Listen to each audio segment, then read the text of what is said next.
Let's continue talking about the infancy stage of our life. This is the most important time of our life. It's also the most vulnerable time of our life because it's a time in our life when we're not empowered to have control or full control over our life, over what happens in our environment and who comes and goes in that environment. Therefore, during this time in our life, we're at a greater risk of being molested as a child or being perpetrated upon by someone, even in your close and immediate families. Therefore, incest may take place.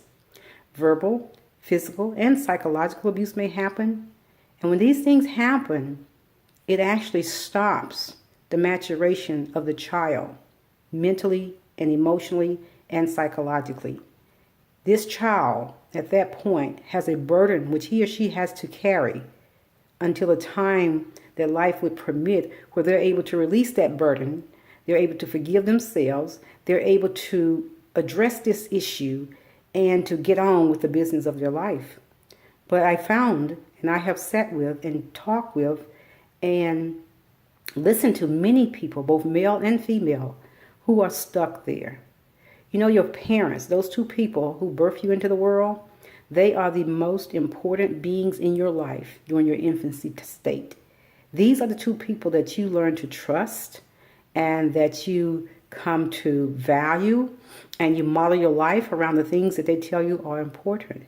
So therefore, when any of these toxic behaviors intrude upon your life, it creates an imbalance between you and those adult people in your life who have been placed there to protect you. You need to understand it is a struggle. The battle is real, but yet and still there is still help out there. The first thing we have to do in order to heal from this, we got to first own it. You have to own what happened to you. Not only do you have to own it, you also have to give it, what I call give it back to those who perpetrated you. Give it back to those who caused this thing to occur in your life. Because as children, you're not responsible for if your mother and father stays together. You're not responsible for a person who takes advantage of you because you're a young child or a young woman even. That's not your responsibility. It is not your responsibility if someone who has obviously a mental defect chooses to rape or molest you. That's not your responsibility. That is not yours to own or to carry or to be burdened with all your life. So it's important that you find a way to release that. Release that ugliness, release that guilt, release that shame, release that blame, because these are the things that will weigh you down. These are the things that will stop you and will interfere with your ability to live at the highest and to perform at your maximum. And until you can release these things, you will live a somewhat quasi, okay, possibly happy life, or you may live a downtrodden life. It just depends. Those who have freed themselves from these types of toxic, sick, mentally deficient behaviors and syndromes, these are the freest people in the world.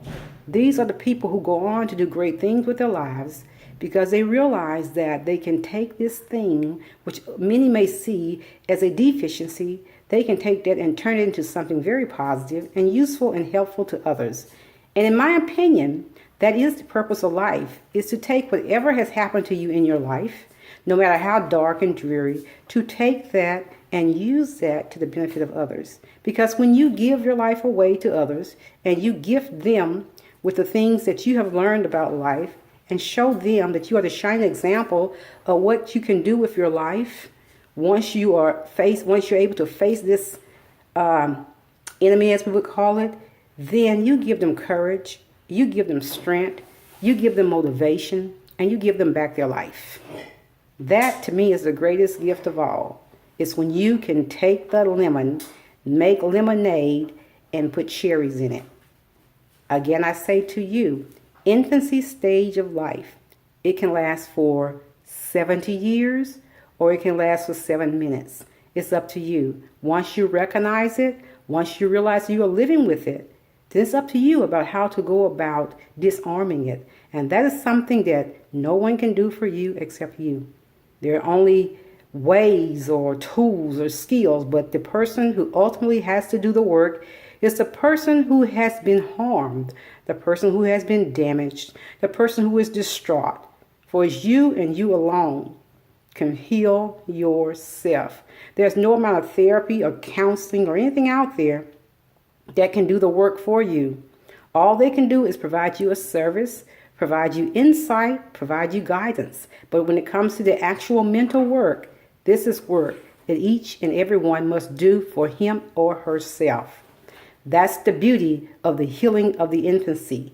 Not only that, once you heal that infant child within you, you will see all the gifts that have been bestowed upon you as you came into this world. All the beautiful creative processes that have been dumbed down as a result of this incident in your life can now be opened up to great things. You're now able to hear things, see things, and sense things that was previously hidden from you. Now, you're unable to touch because of this sickness and because of this numbness that you felt within your body.